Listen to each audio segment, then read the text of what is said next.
আজকের এই ক্লাসে অষ্টম শ্রেণীর গণিত বই দ্বিতীয় অধ্যায় মুনাফা 2.2 2.2টা হচ্ছে চক্রবৃদ্ধির মূলধন এবং চক্রবৃদ্ধির মুনাফা রিলেটেড।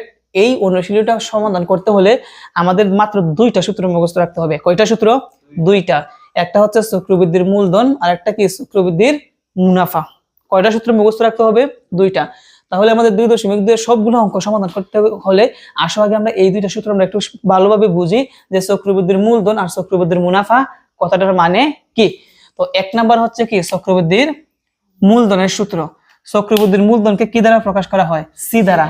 আর চক্রবৃদ্ধির মূলধনের সূত্র হচ্ছে সি সমান P into 1 plus r whole to the power কি এন, মানে উপরে পাওয়ার কত এন। এটা হচ্ছে আমার চক্রবৃদ্ধির মূলধন। এখন চক্রবৃদ্ধির মূলধন কথাটার কি এইটা আমি একটু আগে ব্যাখ্যা দিয়ে বুঝাই। মনে করো তুমি ব্যাংকে 1000 টাকা জমা রাখছো। তুমি ব্যাংকে কত টাকা জমা রাখছো? তুমি যে ব্যাংকে যে 1000 টাকা জমা রাখছো এটাকে বলা হয় আসল। কি বলা হয়? আসল। মানে তুমি যে টাকাটা ব্যাংকে জমা রাখছো, আসলও বলতে পারো মূলধনও বলতে পারো। কি বলতে পারি? আসল অথবা মূলধন। আমরা জানি আসল বা মূলধনকে কি দ্বারা প্রকাশ করা হয়? ফি দ্বারা। তুমি যে ব্যাংকে যে 1000 টাকা জমা রাখছো, অবশ্যই ব্যাংক তোমাকে লাভ দিবে প্রতি বছরে বছরে। প্রতি বছরে বছরে কি দিবে? লাভ দিবে। তোমার ব্যাংকে বলছে তোমাকে আমি প্রতি বছরে 12% লাভ দিব। কত পার্সেন্ট লাভ দিবে বলছে? 12% লাভ দিবে। তো যেটা পার্সেন্ট লাগানো থাকে এটাকে বলা হয় মুনাফার হার। মুনাফার হারের কি দ্বারা প্রকাশ করা হয়? আর দ্বারা। প্রতি বছরে, প্রতি বছর মানে কয় বছর? এক বছরে। সে আমার এক বছরে লাভ দিবে। এক বছরে কত পার্সেন্ট লাভ দিবে? 12%। তো এখানে যে বছরটা আছে এটাকে বলা হয় সময় এন। কি বলা হয়? এন।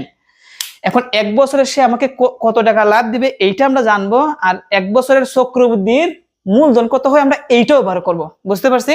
তো দেখো সর্বপ্রথম আমরা এক বছরে কত টাকা লাভ দেয় এটা আমরা বের করি। তো আমাদের এক বছরে কত টাকা লাভ দেয় মানে মুনাফাটা বের করতে হলে আমাদের মুনাফার সূত্র ফেলতে হয়। কিসের সূত্র? মুনাফার সূত্র কি? আই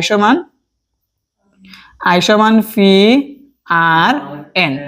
এখন ফি মানে আসল কত? 1000 গুণ আর মানে কি 12%। 12% কথাটার মানে কি 100/12 গুণ এন মানে কি সময় কত বছর? এক বছর। এই 1000-এর মধ্যে কয়বার যায়? 10 বার যায়। কয়বার যায়? এখন 10 দা 12কে গুণ করলে কত আসবে? 120। কত আসবে? 120 কে 1 দ্বারা গুণ করলে কত আসবে? 120ই আসবে। তার মানে আমি এক বছরে কত টাকা লাভ পাবো? 120 টাকা লাভ পাবো। এক বছরে কত টাকা লাভ পাবো? 120 টাকা লাভ পাবো। তো এটা তো আমরা মুনাফা বের করছি এক বছরে। কি বের করছি? আর আমরা কি শিখতেছি? চক্রবৃদ্ধির মূলধন। চক্রবৃদ্ধির মূলধন জিনিসটা হচ্ছে আমাদের প্রথম যে আসলটা ছিল, প্রথম যে মূলধনটা ছিল, এই মূলধনের সাথে লাস্টে যে আমরা লাভটা পাবো এই দুইটা যোগ করলেই আমরা চক্রবৃদ্ধির কি পাবো? মূলধন পাবো। কি পাবো? তাহলে আমাদের প্রথম আসল কত টাকা ছিল? 1000 টাকা। আমরা লাভ পাইছি কত এক বছরে? 120 টাকা। এই দুইটাকে যদি আমরা যোগ করি তাহলে আমরা কত পাবো? 1120 টাকা পাবো। এই যে আমরা 1120 টাকা পাইছি এটা কি কি পাইছি? আসল আর মুনাফা মিলিয়ে কি পাইছি? আসল আর মুনাফা মিলিয়ে যে টাকাটা আমরা পাইছি এটাই হচ্ছে কি আমাদের চক্রবৃদ্ধির মূলধন। চক্রবৃদ্ধির কি? তো চক্রবৃদ্ধির মূলধন আমরা কিভাবে বের করছি? প্রথমে আমরা মুনাফা বের করছি। প্রথমে আমরা কি বের করছি?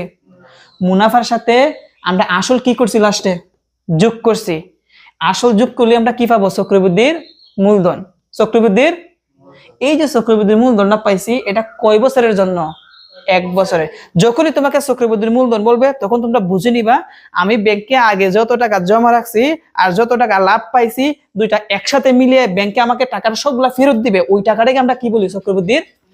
আমরা কি বিষয়টা বুঝতে পারছি? ব্যাংকে আমরা কত রাখছি? 1000। কত টাকা লাভ পাইছি? এখন তুমি চাইতেছো যে আমি টাকাটা আমি আর ব্যাংকে রাখবো না। এখন তোমাকে যদি ব্যাংকে যদি তোমাকে এই দুইটা টাকা তোমার আসল আর লাভ দুইটা মিলে কত আসে? 1120 টাকা তুমি যদি নিয়ে আসো তাহলে ওই টাকাটাকে তোমাকে কি বলা হবে? চক্রবৃদ্ধির মূলধন। আসল লাভ মিলাইয়া যেটা হয় এটাকে আমরা কি বলি? চক্রবৃদ্ধির মূলধন। বুঝতে পারছি? এখন তুমি চাইতেছো যে না ব্যাংকে তুমি টাকাটা রাখবা আনবা না, তুমি আরেক বছর রাখবা। কয় বছর রাখবা? তো আরেক বছর তো রাখবা তখনই কিন্তু তোমাকে 12% লাভ দিবে। কত পার্সেন্ট লাভ দিবে? তখন যে তোমাকে 12% লাভ দিবে তুমি কত টাকা ব্যাংকে রাখছিলা?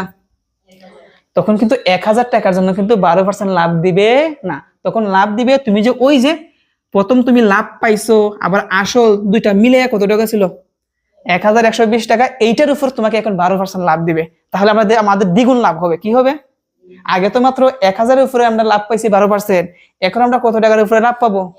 1120 টাকার উপরে লাভ পাবো। তাহলে আর বেশি পাবো না? এটা কি আমরা বলি চক্রবৃদ্ধির কি মূলধন। আমরা কিন্তু স্বর্ণ বন্ধক দেওয়া বা অনেক কিছুর ক্ষেত্রে কিন্তু টাকা ধার দেওয়া বা টাকা লগ্নি দেওয়া, আমরা যে টাকা বলি টাকা ঋণ দেওয়া, এগুলোর ক্ষেত্রে কিন্তু আমরা চক্রবৃদ্ধির মূলধন কি করি? ব্যবহার করি। বুঝতে পারছি বিষয়টা? তো আমরা তো এইভাবে চক্রবৃদ্ধির মূলধন বের করছি। আসলে আমরা সূত্রের মাধ্যমে আমরা বের করবো, দেখবো এই টাকাটাই আসবে। বের করি, দেখো কিভাবে চক্রবৃদ্ধির মূলধন আমরা সূত্রের সাহায্যে বের করব। লক্ষ্য রাখি সূত্রটা জানি কি ছিল? সি সমান কি সমান? সি সমান ফি ইন্টু 1 প্লাস আর উপরে পাওয়ার কত? এন। ফি মানে মূলধন, মূলধন কত? 1000 ইন্টু 1 প্লাস আর, আর মানে কত? 100 ভাগের কত?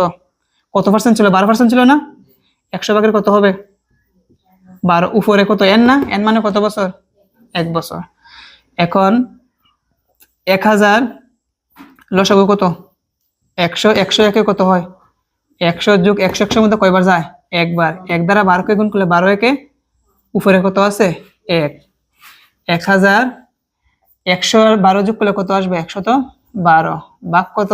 100 উপরে কত আছে? 1। 1000 তো 112 কে যদি আমরা 100 দ্বারা ভাগ করি তাহলে আমরা 1.12 পাবো। 1.12 উপরে কত আছে? 1। এখন 1000 ব্র্যাকেট মানে এখানে কি বুঝাইছে? গুণ। 1.12 এর উপরে যে পাওয়ার 1 আছে, ক্যালকুলেটর সমান দিলে কত আসবে? 1.12 আসবে। এবং এই দুইটাকে যদি আমরা গুণ দেই 1100 তো কত আসবে? 20 টাকা আসবে। তো দেখা যাচ্ছে আমরা চক্রবৃদ্ধির মূলধনের মাধ্যমে আমরা কি বের করতে পারি? চক্রবৃদ্ধির মূলধনটা বের করতে পারি। চক্রবৃদ্ধির, অথবা আমরা মুনাফা আর আসল যোগ করলে আমরা কি পাই? চক্রবৃদ্ধির মূলধন পাই। এখন যদি 2 বছরের জন্য চক্রবৃদ্ধির মূলধন বলে তাহলে এখানে এন এর জায়গায় কত বসবে? 2 বসবে। 3 বছরের জন্য বললে এখানে কত হবে? 3 হবে। তো এগুলো অঙ্ক কিন্তু আমরা সমাধান করব। আসলে এখন আমরা কি শিখবো? চক্রবৃদ্ধির মুনাফা। কি শিখবো? তো চক্রবৃদ্ধির মুনাফাটা আমি এখনই বলে দেই। আচ্ছা, চক্রবৃদ্ধির মূলধন আমরা কত পাইছি? এইটা না? 1100 কত? 20 টাকা। আমরা চক্রবৃদ্ধির মূলধন কত পাইছি? 1120 টাকা। আর চক্রবৃদ্ধির মুনাফার সূত্র কি? সি মাইনাস ফি সমান P into 1 plus r to the power উপরে আছে এন মাইনাস কি? ফি। একটা জিনিস খেয়াল করো, এইটুকু অংশ এটা কিসের সূত্র? চক্রবৃদ্ধির মূলধনের। তো চক্রবৃদ্ধির মূলধন আমরা কত পাইছি? 1100 কত? 20। বিয়োগ আছে না? দিলাম কি? বিয়োগ। এখন ফি মানে কি? ফি মানে হচ্ছে আসল কত? 1000। এই 1000টা যদি আমি বিয়োগ করে দিই তাহলে আমরা কি পাবো? চক্রবৃদ্ধির মুনাফা পাবো। বিয়োগ করলে কত আসবে? 120 টাকা। এটা হচ্ছে কি আবার চক্রবৃদ্ধির মুনাফা। চক্রবৃদ্ধির মুনাফা আমরা সূত্রের মাধ্যমে করতে পারি। আসলে আমরা সূত্রের মাধ্যমে করি। কিসের মাধ্যমে? তো কত পার্সেন্ট ছিল? 12% মুনাফার হার। এখন সময় দিলাম আমরা 2 বছর। কয় বছর দিলাম? 2 বছর। তো দেখো আমরা সমান দিলাম। প্রথম কি? ফি না? ফি মানে কত? 1001 যোগ আর, আর মানে কত? 12% মানে কত? 100 ভাগের 12। এন মানে কত বছর? এখন 2 মাইনাস কত? ফি। ফি মানে কত? আমাদের ওই আসলটা কত? 1000। তো 1000 লসাগু কত? 100। 100 একে 100 উপরে কত হবে? 12 উপরে কত হবে? 2 বিয়োগ কত? 1000। 1000 যোগ করলে কত আসবে? 112 নিচে কত? 100 উপরে কত? 2 বিয়োগ 1000। 1000 112 কে 100 দ্বারা গুণ করলে 1.12 উপরে কত? 2 বিয়োগ 1000। ক্যালকুলেটর হাত লাও। 1.12 লেখা উপরে স্কয়ার দিই। দেখি আমাদের দাও। আগে আমরা ব্র্যাকেট দিব। ব্র্যাকেট 1.12 ব্র্যাকেট উপর আছে 2 আসবে হচ্ছে 1.2544 1.2544 1.25 60। এখন এই দুইটাকে আমরা গুণ দিব। তাহলে এখানে বিয়োগ কত আছে আমাদের? কত? 1000। বাকিটুকু আমরা এই পাশে লিখি সমান এই দুইটাকে আমাদের কি করতে হবে? গুণ করতে হবে। আমরা গুণ করি। 1000 গুণ 1 দশমিক কত 2544 গুণ করলে আসবে হচ্ছে 1254। কোথায় লিখবো, নিচে কি দেখা যায়, সমান 1254.4 আসবে। আর বিয়োগ কত আছে 1000 এক কি,